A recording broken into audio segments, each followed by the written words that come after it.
Morning dear friend. आज हम पढ़ेंगे कि जो ये मेजर फील्ड्स ऑफ फिजिक्स है वो क्या क्या होती हैं। The major fields of physics are, जो बड़ी बड़ी फील्ड्स होते हैं, बड़े बड़े मतलब कि बड़े बड़े जो किताबें होती हैं, या आप फील्ड बोल सकते हैं इसको, जो फील्ड होते हैं फिजिक्स के वो क्या क्या होते हैं। सबसे पहले हम बात करेंगे क्लासिकल मैकेनिक्स की। क्लासिकल मैकेनिक्स क्या होता है? Classical mechanics is the study of motion of bodies according to Newton law of motion and is subject of this course. देखो, क्लासिकल मैकेनिक्स में हम पढ़ते हैं कि न्यूटन लॉ ऑफ मोशन, जो 3 लॉ हैं जो हम पढ़ेंगे बाद में, तो ये इसमें कितने होते हैं? 3 लॉ होते हैं मोशन के, और साथ में लैग्रेंजियन, हैमिल्टोनियन वगैरह भी इसमें हम साथ में पढ़ते हैं। तो इसको बोलते हैं क्लासिकल मैकेनिक्स। क्लासिकल मैकेनिक्स में हम बड़ी बड़ी चीज़ों के बारे में पढ़ते हैं, बड़े बड़े बॉडीज़ के बारे में, के मोशन के बारे में पढ़ते हैं। जिस तरह से एक कार है, जिस तरह से एक गाड़ी है, ट्रेन है, या इसी तरह हवाई जहाज़ है, या सैटेलाइट है, वो क्लासिकल मैकेनिक्स में पढ़ते हैं। उसके बाद दूसरी ब्रांच है इलेक्ट्रिसिटी एंड मैग्नेटिज्म।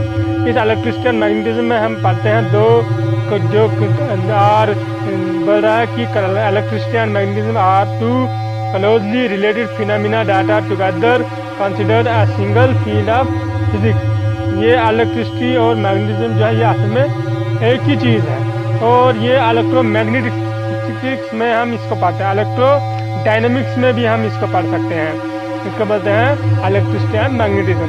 तो ये एक फील्ड है फिजिक्स का, जिसमें बिजली और इलेक्ट्रिसिटी होता है। बिजली, इसमें इलेक्ट्रोस्टैटिक्स होता है, जिसमें रुकी हुई बिजली के बारे में पढ़ते हैं, और मैग्नेटोस्टैटिक्स होता है, जिसमें रुके हुए मग्नेटिज्म के बारे में पढ़ते हैं। तो असल में जो बना जो करंट इलेक्ट्रिसिटी है, जो चलती है इलेक्ट्रिसिटी, जो फ्लो करती है इलेक्ट्रिसिटी, जो बहती है इलेक्ट्रिसिटी, वो किसको बनाती है? मैग्नेटिज्म को बनाती है। और मैग्नेटिज्म का फ्लक्स जब चेंज होता है किसी कॉइल के पर्सपेक्टिव, तो वो इलेक्ट्रिक फील्ड को जनरेट करता है। इसलिए ये कहता है कि ये दोनों एक ही है। तो एक बार एक साइंटिस्ट क्या था, ओस्टर उसका नाम था, क्या था, बोल रहे थे कि उसने एक एक्सपेरिमेंट किया कि जब उसने एक कंपास बिजली तार के नज़दीक लाया, तो कंपास की जो नीडल थे उसमें डिफ्लेक्शन हुई। तो इससे पता चला कि जो इलेक्ट्रिसिटी एंड मैग्नेटिज्म है वो एक ही है।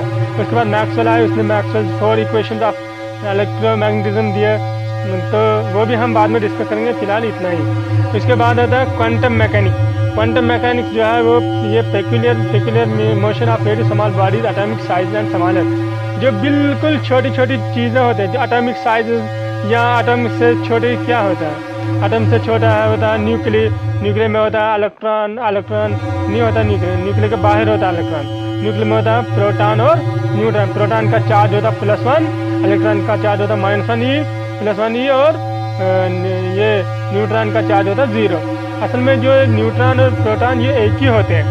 ये इनके पास एक बीच में एक पाई मसान क्या होता है, एक पार्टिकल, तो वो आप इसमें एक्सचेंज करते हैं, कभी न्यूट्रॉन प्रोटॉन बन जाता है, कभी प्रोटॉन न्यूट्रॉन बन जाता है। तो यही कुछ हम पढ़ते हैं क्वांटम मैकेनिक्स में कि ये छोटे छोटे एटॉमिक साइज के इतने छोटे छोटी चीज़ें किस तरह से मूव करते हैं। क्या ये न्यूटन लॉ ऑफ मोशन को फॉलो करते हैं? बिल्कुल नहीं, ये न्यूटन लॉ ऑफ मोशन को फॉलो नहीं करते हैं।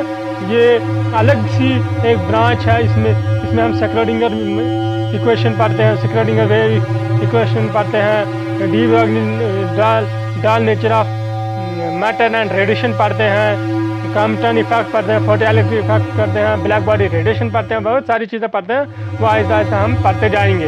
उसके बाद आता है ऑप्टिक्स। ऑप्टिक्स क्या है? Optics the study of light. इसमें 2 किस्म की ऑप्टिक्स होती है, एक है रे ऑप्टिक्स, दूसरे से वेव ऑप्टिक्स।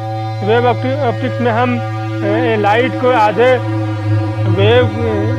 वेव ऑप्टिक्स में हम लाइट को एज ए वेव कंसिडर करते हैं, और रे ऑप्टिक्स में as a light travelling as a straight as a मतलब कि एज ए रे, इसका हम कंसिडर करते हैं। उसके बाद acoustic. Acoustic is the study of sound. Acoustic क्या है? ये साउंड की स्टडी है।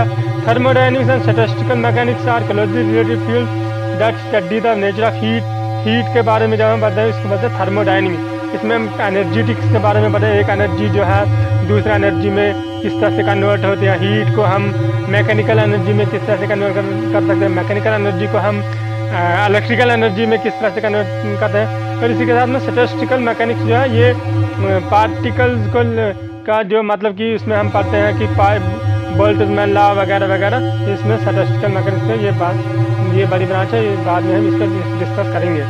उसके बाद है सॉलिड स्टेट फिजिक्स, जिसमें हम क्रिस्टलिन मेटल्स के बारे में ऑफन स्टडी करते हैं। इसके बाद है प्लाज्मा फिजिक्स, जिसमें हम प्लाज्मा या आयोनाइज्ड गैस के बारे में स्टडी करते हैं। उसके बाद है nano science and nano technology is the new emerging field of physics. Nano science क्या होती है? ये एक साइंस है, ये एक टेक्नोलॉजी है, ये ऐसी ब्रांच है फिजिक्स की जिसमें हम बहुत छोटी छोटी चीज़ है, जिससे माइक्रो प्रोसेसर किस तरह बन सकता है या इलेक्ट्रॉनिक चिप किस तरह से बन सकते हैं, इसमें ये किसमें हम पढ़ते हैं? नैनो साइंस में। इसके बाद atomic nuclear and particle physics. Atomic होता है कि मतलब कि एक एटम के बाहर जो है इलेक्ट्रॉन किस तरह से घूम रहे हैं, इलेक्ट्रॉनिक चार्ज क्या होता है या इलेक्ट्रॉनिक कॉन्फ़िगरेशन क्या है। न्यूक्लियर में न्यूक्लियस के बारे में जो जिसका पहले भी हमने डिस्कस किया, न्यूक्लियर के बारे में पढ़ते हैं न्यूक्लियर फिजिक्स में। और पार्टिकल फिजिक्स में कि ये पार्टिकल असल में क्वार्क जो है, ग्लूऑन जो है, बोसॉन जो है, ये क्या होते हैं या जिसको बोलते हैं कि पार्टिकल फिजिक्स, इसमें हम डिस्कस करते हैं। तो अपनी ये पार्टिकल्स कि पार्टिकल कितने किस्म के होते हैं, वो किस तरह से मतलब कि न्यूक्लियस या एटम या वगैरह वगैरह बड़ी बड़ी चीज़ों को किस तरह से बना सकते हैं। Study of atom, the atom nucleus and the particle that make up atom. जो पार्टिकल किसको बनाते हैं? एटम को बनाते हैं। तो आज के वीडियो में बस इतना ही।